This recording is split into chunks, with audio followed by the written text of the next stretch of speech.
We will call J.D. Loring to the stand.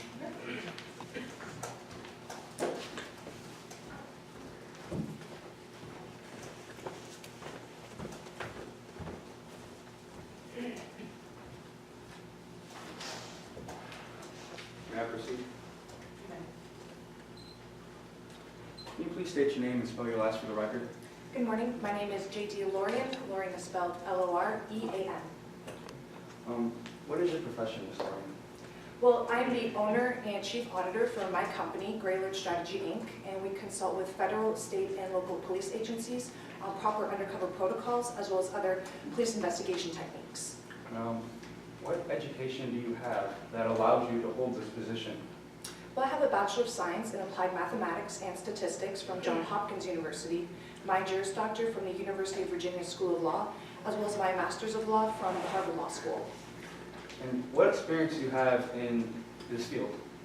Well, upon completing my Master's of Law, I worked in the White Collar Crime Division of the FBI for 25 years, both as an investigator and senior agent. And during this time, I was part of hundreds of undercover operations involving bribery, gambling, drug trafficking, insider trade, and extortion.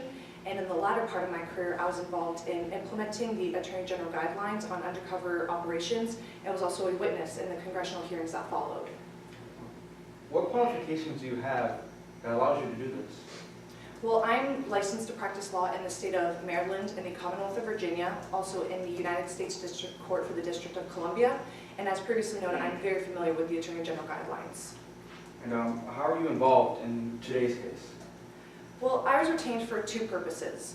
The first is to provide an expert opinion on the MSPD's investigation that led to the arrest of Avery Bancroft and Chase Covington on bribery charges. And the second is to provide an expert opinion on Mickey Keenan's investigation in light of our 2014 MSPD Undercover Guidelines audit. Did you have sufficient facts and data when coming to the conclusions? Yes, I did. What were these facts and data? Well, I received all the current documentation regarding the bribery charges from the MSPD via public record request. And from Defense Counsel, I also obtained the audio files and transcripts of a recorded conversation between Mickey Keenan, Corey Hyde, and Avery Bancroft, as well as a wiretapped conversation that occurred between Covington and Bancroft. And did you have any other facts and data? Yes, I was also obtained and relied upon the affidavits and report of Mickey Keenan, Corey Hyde, and Pat Sikorsky, as well as all the email correspondences between Corey Hyde, Mickey Keenan, Avery Bancroft, and Chase Covington. Did you use reliable principles and methods while conducting your, formulating your opinion? Yes, I did. What were these principles and methods? The principles and methods I relied upon were techniques for detecting deception, completion and documentation of all witnesses and subject statements, as well as various procedures and methods in collecting and analyzing data. Okay.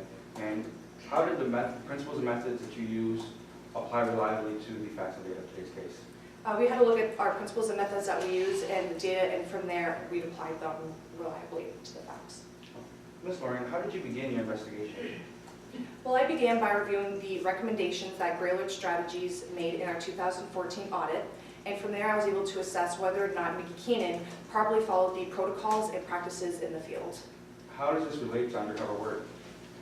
Well, high-priority white-collar crimes such as gambling, insider trading, drug trafficking, extortion ought to require undercover work because they are consensual crimes.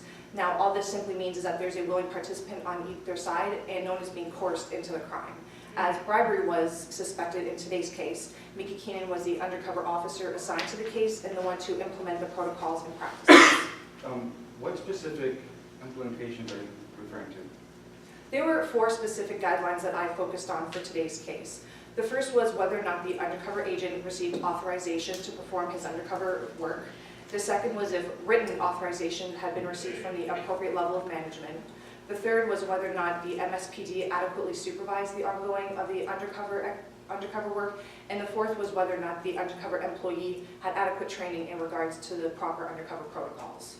So you mentioned both Mickey Keenan and the specific undercover guidelines. How were you able to tell whether or not Mickey Keenan followed these undercover procedures? Well, I began by reviewing Keenan's affidavit, and it was in his affidavit that I discovered it was Keenan who first contacted Bancroft's executive assistant, Corey Hyde, and set up a meeting. Eventually, Keenan did meet with Hyde, and their work continued together until April 16th of 2015. And during this entire time, Hyde was assisting Keenan in his investigation of Avery Bancroft. And were these guidelines followed by Mickey Keenan? No, and there are several instances that strictly document how these guidelines were violated. Specifically, what instances are you referring to? Well, the first was a meeting that occurred on April 13th of 2015. And in this meeting, Keenan slides Bancroft a pen and napkin and tells him it's always about the money. Now, a second instance I reviewed was an email that was sent from Mickey Keenan to Corey Hyde. Would you recognize this email if it was presented to you today in court? Yes, I would.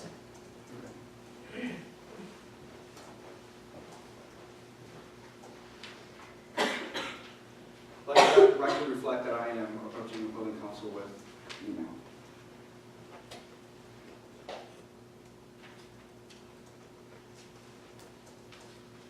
Your Honor, may I approach the witness? What did I just hand you, Ms. Lorraine? This is the email that was sent from Mickey Keenan to Corey Hyde. Is it a fair and accurate copy? Yes, it is. Has it been altered in any way, shape, and or form? No, it has not. Your Honor, at this time, we would like to move defense A into evidence. Any objection from the prosecution? No objections, Your Honor. Then it will be admitted without objection. What can you tell us about this email, Ms. Lorraine? Well, like I said, this was one of the very first email exchanges that occurred between Mickey Keenan and Corey Hyde. And it is in this email that Keenan tells Hyde that at some point Hyde should suggest to Bancroft about sweetening the pot in order for Bancroft to receive the new casino proposal and bid. Okay, and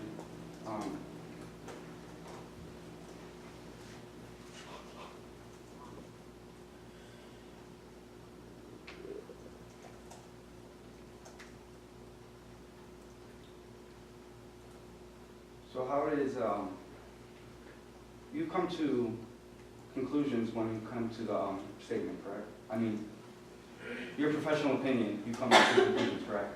Yes, for this case, I was able to come to two conclusions. And what were those two conclusions? Well, the first is that there was no indication that Avery Bancroft was engaging, was likely to engage, or that he was predisposed to engage in a bribery scheme. And the second? My second conclusion is based off all the evidence I reviewed, there was no documentation regarding Mickey Keenan's training on undercover protocols, on how to properly implement the READ technique, or knowing how to handle situations to avoid inducing criminal activities in otherwise innocent parties. And so from all that, I was able to conclude that the bribery scheme had been entirely brought up and implemented by Mickey Keenan. You have permission to retrieve the evidence.